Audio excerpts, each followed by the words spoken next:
C'est parti pour le débrief de l'Olympique de Marseille contre FC Metz, Football Club de Metz. Alors du coup sur ce match-là, j'en veux énormément à André Villas-Boas. J'en veux énormément à André Villas-Boas. Je ne comprends pas pourquoi tu fais tes changements à la 85e minute. Pourquoi? Ton équipe est nulle. Elle est nulle, archi nulle. Et tu fais des changements à 5 minutes de la fin. Ça sert à rien, ça ne sert à rien. Je comprends pas ça. Je ne comprends pas. Quand tu es une équipe de chèvres en première mi-temps, pourquoi tu fais pas 3 changements à la mi-temps au minimum?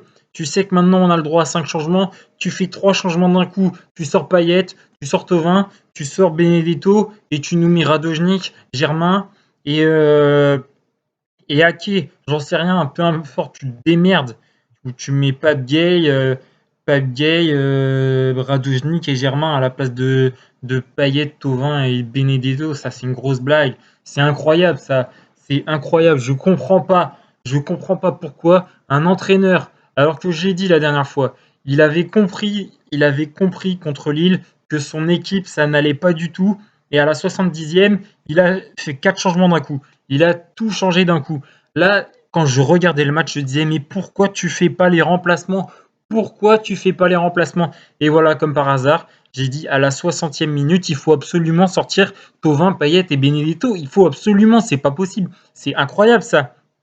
Tu es mené, tu es dominé par Metz dans les occasions, pas dans la possession de balle, mais dans les occasions. Metz a eu les plus grosses occasions. Mandanda, encore une fois, il a été exceptionnel. C'est incroyable. C'est pas possible. C'est pas possible. On n'a pas d'attaque à Marseille. Il n'y a pas d'attaque. Il n'y a pas d'attaque. Il n'y a personne. Si l'attaque c'est Payet, Thauvin, Maxime Lopez ou Payet, Thauvin, Benedetto, on n'arrivera à rien. On n'arrivera à rien, c'est pas possible. C'est pas possible autrement. Comment tu peux faire tes changements à la 85e minute alors que tu as le droit à 5 changements? Tu as le droit à 5. 5 changements, tu as le droit. 5. Pas un, pas deux, pas trois, mais 5. 5. Et tu les fais à la 85e minute. Donc voilà, je vais revenir sur le match dans l'ordre chronologique. Mais ça, c'est inacceptable. C'est intolérable. Et Metz aurait dû gagner, aurait mérité de gagner. Et là, tu aurais été dans la merde. Et là, tu aurais été mis sur la sellette. Et peut-être tu aurais eu un début de crise à Marseille. Parce que si tu fais ça avec 70 000 personnes dans le stade, je peux te dire que ça ne se serait pas passé comme ça.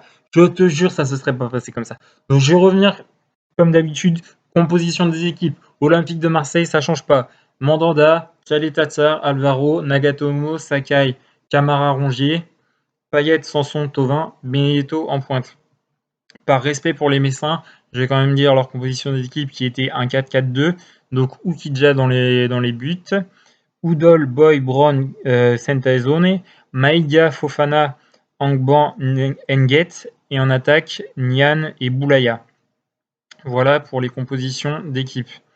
Donc moi je regarde le match, encore une fois 0-0 à la mi-temps, donc je reprécise, troisième match de suite à domicile pour l'Olympique de Marseille. Donc Olympique de Marseille contre Saint-Etienne, rattrapage de la première journée de Ligue 1. Quatrième journée de Ligue 1, Olympique de Marseille-Lille, un partout. On avait perdu 2-0 contre Saint-Etienne, un partout contre Lille. Et là, troisième match de suite à domicile, Olympique de Marseille-Metz. Et franchement, quand tu as gagné à l'extérieur à Brest 3-2 et que tu as gagné à Paris 1-0, que tu as 6 points au bout de 2 journées et qui t'attend 3 matchs à domicile, tu te dis, on est bien parti. On est bien parti. Franchement, sur ces 3 matchs à domicile, fallait prendre 7 points minimum. Moi, ce que je pensais, c'était victoire contre Saint-Etienne, match nul contre Lille, victoire contre Metz. Ça aurait été un peu une sorte de logique. Je ne m'attendais pas à victoire contre Lille. Ça, je m'y attendais pas parce que Lille, c'est un prétendant à la deuxième place du championnat. On sait très bien que Paris va remporter le titre. Lille, c'est un prétendant à la deuxième place du championnat. Donc, je m'étais dit, voilà, ce qui serait bien, pas un carton plein de 9 points, il ne faut pas non plus exagérer, mais au moins 7 points. Tu fais deux victoires logique contre Saint-Etienne et Metz et un match nul contre Saint-Etienne. Pas du tout. Tu commences par une défaite contre Saint-Etienne. Tu fais match nul contre Lille. Logique. Enfin, pas logique car Lille aurait mérité de gagner. Et là, contre Metz, une catastrophe. Une catastrophe. Payet et Thauvin, c'est plus possible. C'est plus possible. Payet, tu pèses 110 kilos. C'est pas possible. Je suis désolé. Je respecte toutes les personnes qui sont en surpoids, qui sont en souffrance d'obésité.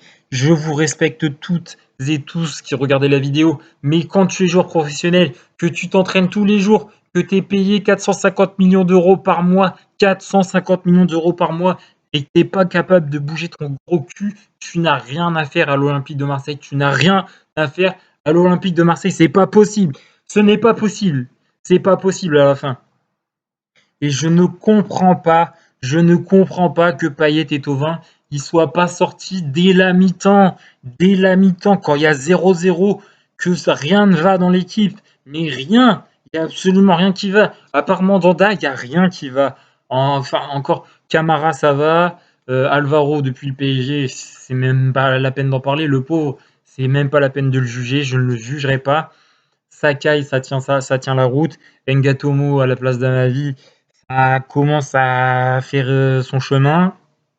Kalitachar Alvaro en défense, c'est fébrile, c'est un peu bancal. Le milieu de terrain, Sanson, Rongier, il n'y a, pas de problème, il n'y a pas de problème. Boubacar Camara, il n'y a pas de problème. Mais devant, comment on va faire pour marquer des buts? Comment on va faire pour marquer des buts avec Payet, Thauvin et Benedetto? Comment on va faire? Ce n'est pas possible. Donc là, à la mi-temps, franchement, le 0-0, on s'en sort bien. Et ce qui est incroyable, c'est que Marseille avait 70% de possession de balle, ok, et 70% de possession de balle qui ne servait à rien. C'était stérile, ça ne servait à rien du tout. Et là, donc voilà, moi je dis à la 60e, à la 60e, quand il y a 0-0, que les organismes commencent à fatiguer, tu sors 5 joueurs, tu les sors, quitte à avoir un blessé et finir à 10 ou finir à 9, tu sors les 5 joueurs, tu sors Payet, tu sors Thauvin, tu sors Benedetto, tu sors Ngatomo et tu sors Kalitachar. Voilà. Qu'est-ce qu'il a fait? Il m'a pas écouté, il l'a pas fait. 70e minute, tu prends un but de Nian. Voilà, en contre, parfait. But imparable pour Mandanda. Mandanda, le pauvre Mandanda, le pauvre, il peut rien. Le mec, il est au 6 mètres, il met une frappe dans la lucarne. Tu veux faire quoi? C'est comme un penalty. Il se prend un penalty, il ne peut rien y faire. Et là, j'ai la haine contre Villas-Boas. Parce qu'à la 60e minute, mais même à la mi-temps, à 0-0 contre Metz, ils étaient derniers avant le match. Ils avaient pris qu'un point. Et contre Metz, à la mi-temps, tu fais 0-0 à domicile, même s'il n'y a personne dans le stade. Tu fais 0-0 à la mi-temps. Tu changes au moins Payet, Thauvin, Benedetto et tu fais rentrer Radojnik, Germain et Ake. Et voilà. Et non, voilà, il a attendu le but, 70e. Et il a même pas attendu le but. Il a attendu la 80e pour faire les 2 premiers changements. Et les 2 premiers changements, c'est quoi? C'est Kawi à la place de Ngatomo et Germain à la place de Rongier. Et Payet. Et Thauvin. Et non, il attend. C'est incroyable. Contre Lille, il a vu qu'en faisant les changements à la 70e minute, ils ont réussi à égaliser à la 85e. Donc il a fallu un quart d'heure aux 4 joueurs frais pour être efficace. Et là, il attend la 85e pour faire rentrer les 3 joueurs.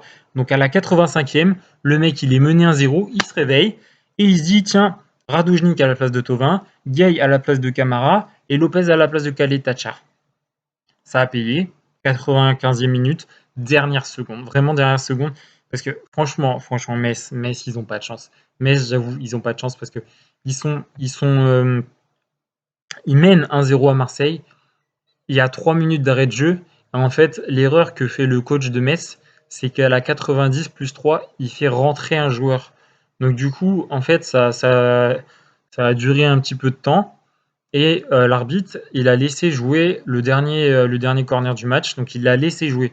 Et là, si l'entraîneur de Metz ne fait pas le changement à la 90 plus 3 de Hangbang à la place de Kouyaté, s'il ne fait pas ce changement à la 90 plus 3, il n'y a jamais de 90 plus 4.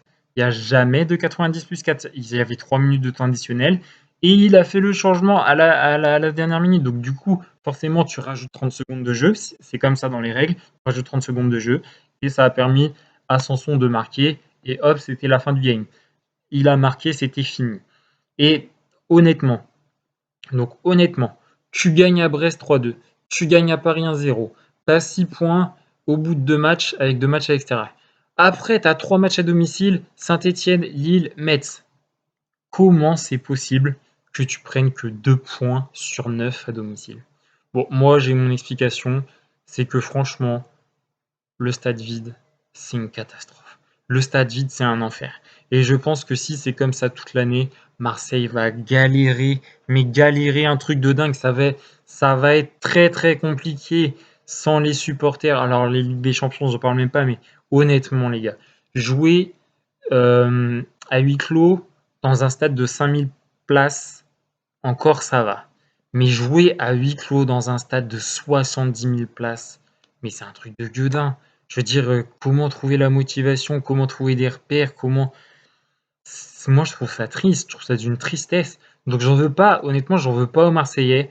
Je leur en veux pas de faire un partout contre Metz à l'arracher à la dernière seconde. J'en veux vraiment à Villas-Boas. Parce que quand, à la mi-temps, tu as 0-0 par miracle, que, que voilà, tu vois que Payet, Thauvin, Benedetto, ça ne sert à rien. Ça ne sert à rien d'insister. Tu fais 3 changements. Tu fais 3 changements. Tu donnes ta chance un peu à Germain. Tu donnes ta chance un peu à Kawi. Tu donnes ta chance un peu à Ake. Tu donnes ta chance un peu à Radojnik. Mais tu ne persistes pas. Et ce qui devait arriver arriva. À la 70e, un contre. Nian, il te met une lucarne, pas possible, c'était impossible pour Mandanda. Donc voilà, sur ce match, ce que je retiens, c'est vraiment le coaching d'André Villas-Boas. Ce match nul, c'est de ta faute, entièrement de ta faute. Vraiment, tout est de ta faute. Tu fais 2 changements à la 80e, 3 changements à la 85e, et par miracle, tu égalises à la 90 plus 4. Par miracle, tu égalises à la 90 plus 4. Pourquoi tu n'as pas compris de tes erreurs contre Lille où tu étais mené 1-0 et tu as fait les 5 changements à la 70e, pourquoi là, quand il y a 0-0, tu rentres du sang frais, tu fais du sang frais, du sang frais, du sang frais, tu mets 5 changements à la 60e et je pense que Marseille aurait gagné le match. Parce que là, les joueurs, ils ont eu que 10 minutes, parce qu'ils sont rentrés à la 85e et le match a fini à la 95e, ils ont eu 10 minutes pour marquer un but, ils ont réussi à le faire. Alors je pense qu'en rentrant 3 joueurs à la mi-temps et 2 joueurs à la 65e, et ben là tu aurais gagné le match. Mais non, voilà, tu te prends un but à la 70e, et puis t'attends, et puis 80e, tu décides de faire rentrer Kawi et Germain, puis à la 85e, tu décides de faire rentrer Radojny, Gay et Maxime Lopez. Voilà. Donc voilà, ce match nul, c'est vraiment de la faute d'André Villas-Boas, je lui en veux. Donc voilà, 3 matchs de suite à domicile, tu prends 2 points contre Metz, Saint-Etienne et Lille.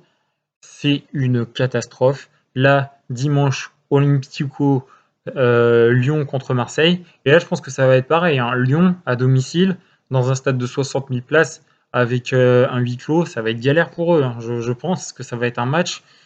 Je sais pas quoi penser. Je sais pas quoi en penser. Mais voilà, pour le débrief de ce match de Marseille-Metz, Metz vraiment méritait beaucoup mieux que ce match nul. Ils avaient montré à Paris qu'ils pouvaient tenir le 0-0 au Parc des Princes, mais ils se prennent un but à la 90 plus 4 de Draxler. Décidément, la 90 plus 4, ça leur réussit vraiment pas. Ils perdent 1-0 à Paris à la 90 plus 4. Ils font égalité contre Marseille en se faisant égaliser à la 90 plus 4. Donc voilà, Mandanda, encore une fois, phénoménal. Sinon, le reste, c'est le néant absolu. Le Morgan Sanson qui surnage un peu, Camara un peu, Sakai, il n'y a rien à dire. Sakai, vraiment, vraiment je pense en fait, on a Mandanda, on a Kaleta Tsar, Sakai, Sanson, et le reste, c'est le néant. Le néant absolu. Absolu.